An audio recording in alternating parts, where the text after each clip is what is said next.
أهلا بيكم. أنا دكتور آلاء ودي نيوتريشن توكينج.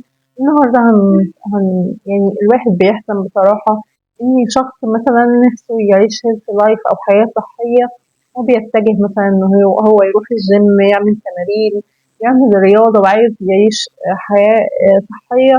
وفي نفس الوقت الشركات تعمل له حاجات وهمية، بشكل إن هي مثلا بادعاء إن هي صحية، وهي ولا صحية ولا حاجة وبتأذيه. وجب علينا التوعية ضد الحاجات دي.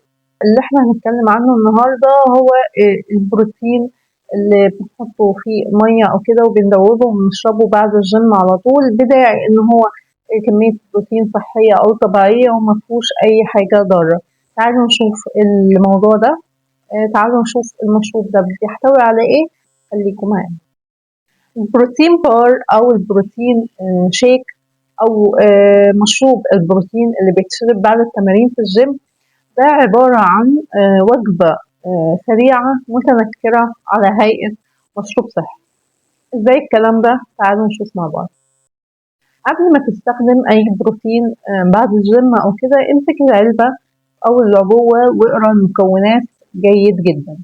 أول حاجة هتلاقي إن في سكر خفيف. البروتينات دي بتبقى عبارة عن سكريات كحولية اسمها المالتيتول، ودي طبعا مؤذية جدا للجسم.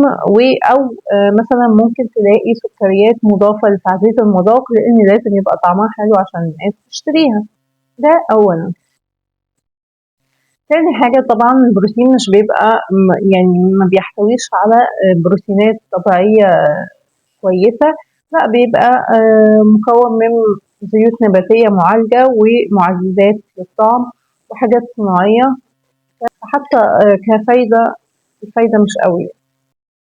فالبروتين ده هيبقى ضار ليك شخصيا، وضار برضه للدايت، لأنه بيحملك كمية سعرات عالية جدا ودهون غير صحية، وبتأثر على صحتك وبتزود وزنك حتى لو انت عامل دايت.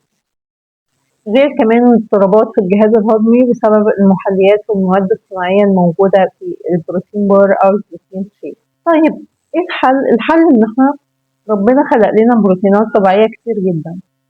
كلوا بيض مسلوق، كلوا فراخ، كلوا تونة، كلوا أسماك، في حاجات كتير ممكن ناكلها طبيعية.